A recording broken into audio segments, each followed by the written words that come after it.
unbeatable at Thomas and Mack and get quicker and faster every night. You know, it's funny, but they actually bought this horse for a head horse prospect, but Brittany Pozzi had ridden this horse in the barrels and said, Shada, you need to get at it. And boy, it has been a good match. A little wild on that first turn again tonight. She's got her second barrel down good, third barrel great, much better than last night. That little wide turn on the first one, though, was going to cost her a little bit, 14.02. Sometimes that wins some money.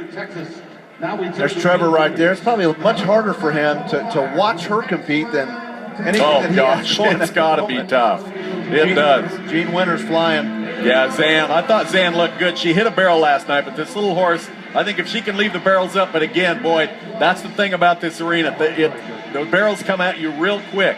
You know, you don't have a lot of time to set yourself up, get that inside shoulder, and Zan is so quick around him. +5 right there for Gene Winters. You look at it right there. He just shouldered into that second one. You know, you're driving him into a fence. That barrel is just not very far off the fence here, and you have to drive a horse to a point past the barrel to keep him up.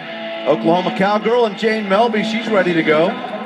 Second trip to the Wrangler NFR. She qualified in 2 of the last 3 years. Boy, that was close right there. You can see her rock that second barrel. Blackie, real close. Just kind of came out a little bit wide out of that third turn, and look at the time, 13.96. She takes the lead now in round number 2. Kiss on that second barrel, doesn't matter. 13.96 is now the mark in round number 2.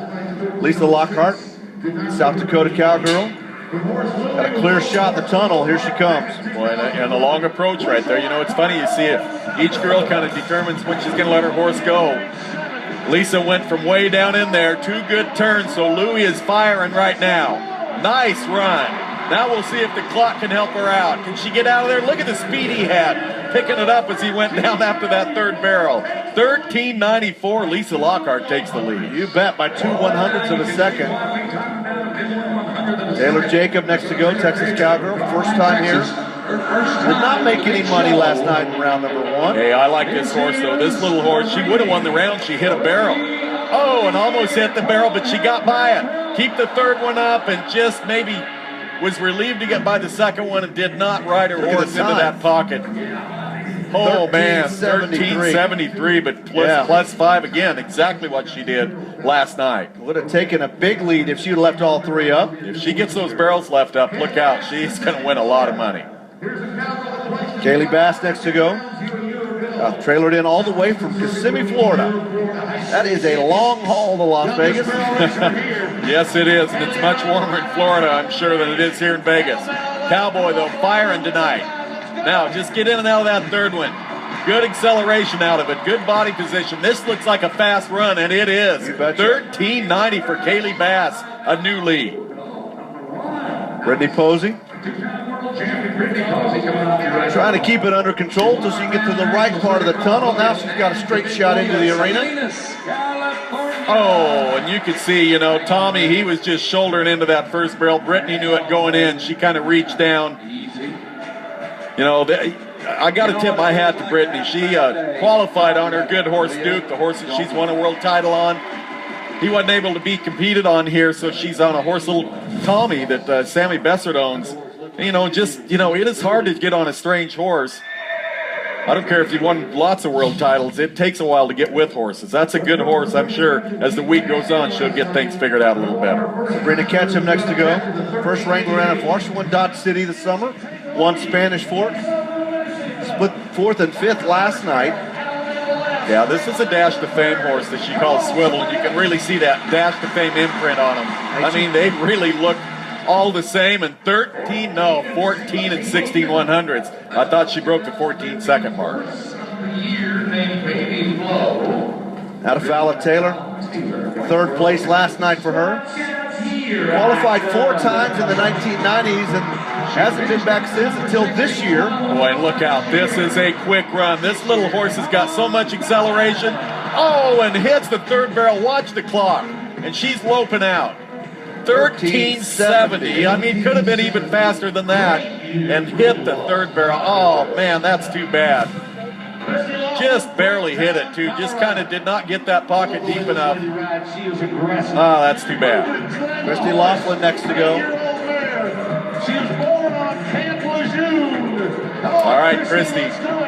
riding her good little horse moving. Oh, and shoulders in on that third turn. And, you know, I talk about the conditions here. Smaller arena, these little horses get anticipating these turns. They'll start kind of shouldering in. You try as hard as you can to keep your inside foot on them, keep that shoulder up, get them to that spot before you let them turn. But that is much easier said than done. Michelle McLeod. They have that Jerry Ann Taylor WPRA Best Dressed Award. It's a $5,000 award. Mary Walker won it a year ago. Mary won everything, as a matter of fact, a year ago. Wow, this looks good, too. Slick. This is a stallion. I mentioned it last night. 1376. Now the lead has been blown open. Great run by Michelle McLeod. Here comes Mary Walker. Things just got a whole lot tougher. 1376 has the lead in the round. And Mary and Latte knocked a barrel down last night in round number 1. Let's see if they can right the ship here in round number 2. I'll bet they will. I think Mary's going to be a little more aggressive in the saddle. See, right there, she kind of let off last night, and he came back real strong. Wow, that was crazy on the third one. Here she comes, and the clock stops at 13:89. Put her in second place. Made her first Wrangler NFR a year ago and won her first world championship. Now to Sherry Cervi, number 1 in the average, number 1 in the world, chasing a 4th world championship. Oh boy, Stingray kind of got a little cheaty on that first barrel around the second one. I love this little horse. Good forward motion. I mean, every horse she rides I like to watch. She is such a good horseman. And 1366, round number 2. It's not over, but she is in the driver's seat. Trying to win the first 2 rounds. Oh, the barrel racers. She's going to close the door on a world title early if she keeps that up. Absolutely. They voted biggest heart for Stingray. The barrel racers did. You can see it there. Trula Churchill. Now here she comes. Oh, boy. You know, that was all because she had a little trouble on her first turn. She came out a little low. She's trying to position Worm in for the second barrel. I mean, it's like every other event. Everything has to happen in motion to see a really quick, clean run like we watched Sherry Cervi. You know, little trouble right there for Trula, but she was low on the first barrel, trying to get Worm, you know, positioned a little back and a little higher. Kind of fouled her up on the second one. Sydney Blanchard, second in the round last night. Yeah, she's on her backup horse. This is Clancy. You know, she rode Twisted Sister last night. Twisted Sister was about as scary as getting on an eliminator bronc, you know, getting into the arena. Fast horse. This looks good, though. 14:21. We'll see what she rides tomorrow night. 14:21. Let's take a look at our results, brought to you by Justin Boots. And Sherry Cervi is 2 for 2 at the 2013 Wrangler NFR.